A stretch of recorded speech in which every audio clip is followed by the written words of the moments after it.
Crime in the City full episode May 5th, 2023. This week, can this gadget help the city pump the brakes on skyrocketing auto thefts? Plus, the search is on for the suspect who shot 2 women in the Bronx. And an NYPD detective dies 33 years after being shot in a botched robbery. He is a hero. He is my hero. Right now, Fox 5's Crime in the City. Here are the crimes across the 5 boroughs. We start this week in the Bronx for a look at the city's latest plan to fight back against soaring car thefts. Something like that. With a major spike in car thefts here in the city, Mayor Eric Adams has a new plan to fight back against thieves. The city donated Apple AirTags to track down the stolen vehicles. How many did they donate? Fox 5's Briella Tomasetti is live at Moon Police Plaza with some answers. Good morning, Briella. Yeah, Dan, good morning to you. 500 Apple AirTags to be exact. And believe it or not, people are actually learning how to steal cars on TikTok. That's what police say, at least. A new challenge is showing them how to hijack Kias and Hyundais with, get this, a simple USB cord. Decreasing shootings, decreasing homicides, decreasing robberies, larcenies. But the aggravating number of grand larceny order continues to drive up our crime in the city. According to Mayor Adams, crime in most major categories is trending downward, with one big exception. Car thefts are out of control across the 5 boroughs. The latest NYPD crime statistics This won't take my tires. Yo. Seem to reflect that. Grand larceny auto is up 13% citywide compared to this time last year, with nearly 4,500 vehicles reported stolen. And over the past month, car thefts have jumped by more than 36%. For that reason, city officials are suggesting this. This simple device is simple air. Detroit different, bro. They leave you with, like, it's Detroit, Atlanta, bro. They'll take shit out your fucking hood, bro. Like random ass shit out of your hood. Leave you with no tires, nothing, bro. Tag hidden in a car at a location that a person is not aware of is an excellent tracking device. That's right. They say get an Apple AirTag. It'll cost you about $30. You can connect it to your iPhone to see if your car has been stolen or if it's on the move. You download the app to your phone. You deploy this AirTag the way you want to deploy it in your car, wherever you feel comfortable with. And when the AirTag starts moving, vis-a-vis your vehicle, your phone will be alerted. The 43rd Precinct, which covers the Bronx neighborhoods of Castle Hills, Soundview, and Parkchester, has been hit particularly hard. The area has seen 207 car thefts since the beginning of this year. Police are now donating 500 AirTags to car owners there in coordination with the local nonprofit Association for a Better New York. As for what's driving some of the car thefts, the mayor and the NYPD say a TikTok challenge targeting Hyundais and Kias. They actually shows in this challenge of stealing the car, they actually show how to use the everyday cord you charge your phone, how to jumpstart the car. When you look at July 22, you're seeing the spike that we are experiencing now because of what is happening on, or a large part of what's happening on social media. Next, we visit Brooklyn to remember the NYPD detective who died over 3 decades after the shooting that left him in a coma. Back in 1990, Troy Patterson was shot in the head by robbers while washing his car. He never regained consciousness. Fox 5's Lisa Evers is live at the funeral home in Crown Heights, Brooklyn, where his body just arrived to a hero's salute. Lisa. Yeah, Lisa. Well, Natasha and Steve, it was a very moving moment here just about an hour and a half ago as the body of Detective Troy Patterson was brought here from the hospital where he'd been in a coma for decades. Now, let me... Wait, he was in a coma the whole time? What the fuck? Wow. A 33-year-old coma is wild. I didn't even know that's how long they lasted. So did he age that whole time? Does he have to eat? What the fuck? Imagine if he woke up, he would be so lost. Now I'm saying, she on the street with the AirPods though. What the 30? I thought there was like he got out of the coma like years back and then died. Just damn. Let me show you some video that we have of what happened earlier as this tribute and honor guard of NYPD. So it's like, okay, say whoever shot him, would they get sentenced or charged with attempted murder because he didn't technically die yet, and then 33 years later he dies, and then like, is that a new case, or like they already charged him with that crime? It would be attempted murder, right? They can't recharge him for the same crime. Damn. The officers lined the street of Bedford Avenue in front of the Erskine Funeral Home here. Detective Troy Patterson was just 27 years old when in 1990 he was washing his car on the street in his Bed-Stuy neighborhood. He had vowed at that time not to leave Brooklyn. He was washing his car when he was confronted by 3 teens. They demanded money from him, according to the reports, and something happened, and then they shot him in the head. From that time on until just recently, he was fighting for his life. His family had never given hope on him. For all those years, they said, we're praying for a miracle. Wait. So, what does a coma mean? Because I thought, like, coma would be, like, he's still in, like, the bed and he can't do anything. Wait. But yeah, I can't tell from, he looks like he has his eyes closed and he's smiling, but I don't know. Praying for a miracle.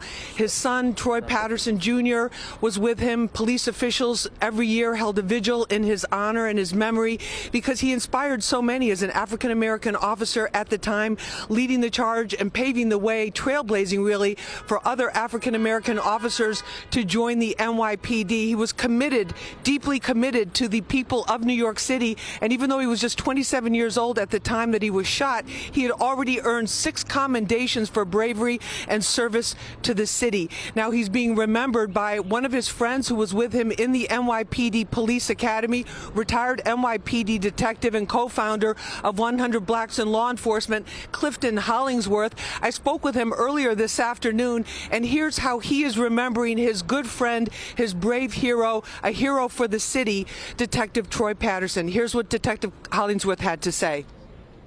To rename a street after Troy on Jefferson Avenue. I'm hoping that they would be able to do that now with no obstacles. He's a hero. He is my hero. He is a guy that gave the ultimate sacrifice, his life, for the city of New York to make sure that it was safe.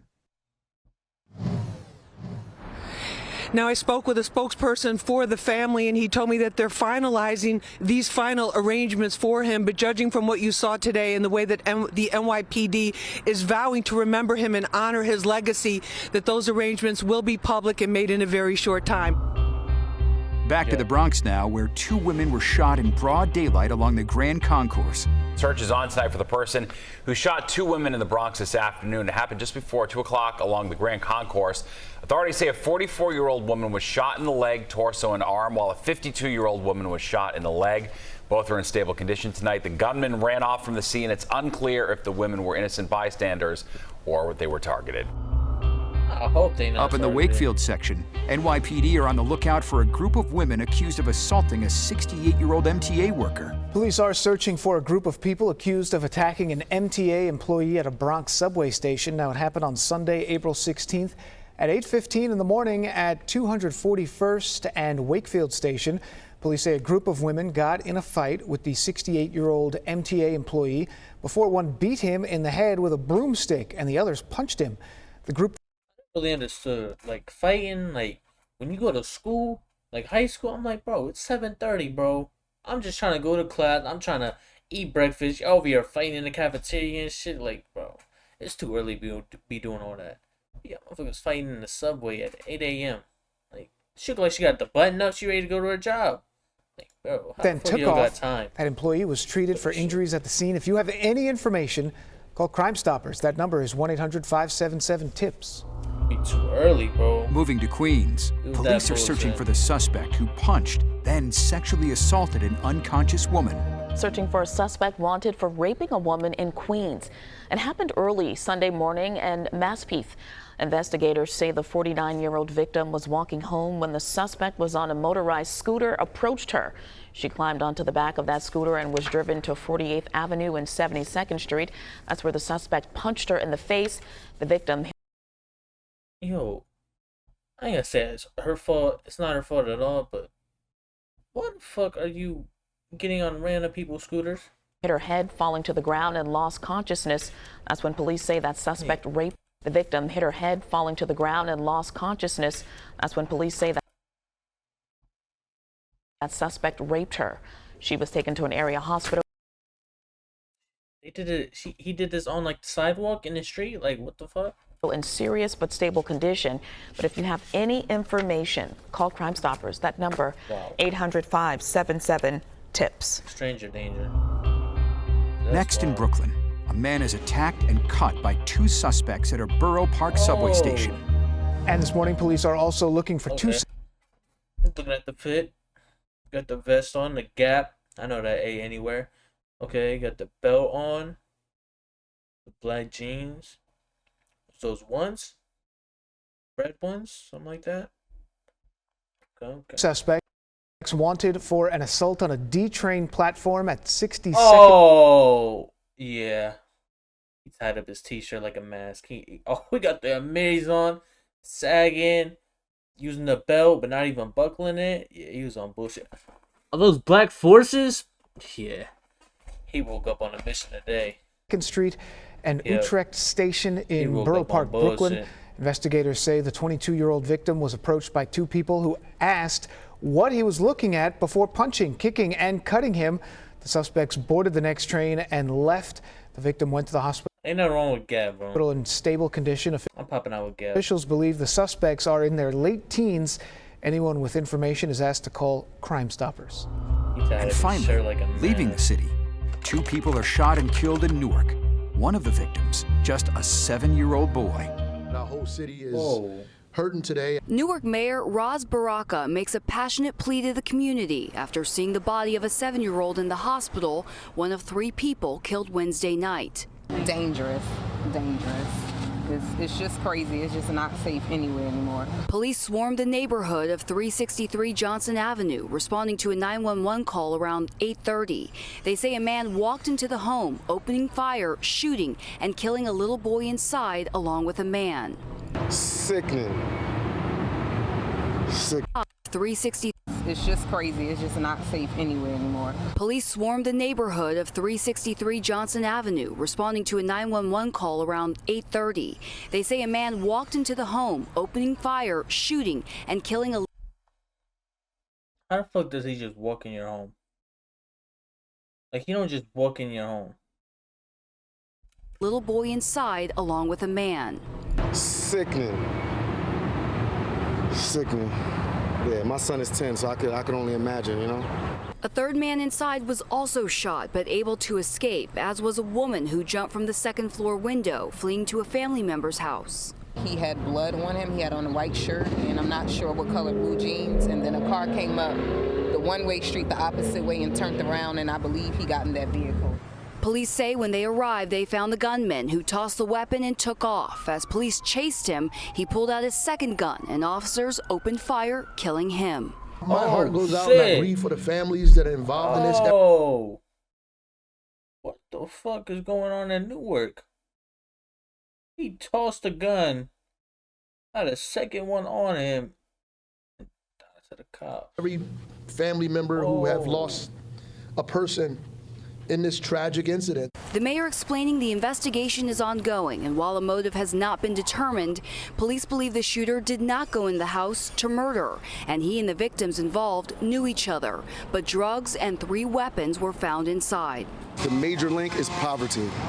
People are aggravated, they're angry, they're hungry, they result in drugs instead of other things, and this sometimes is what you get. And that's this week's Crime. And that's a fact. Poverty.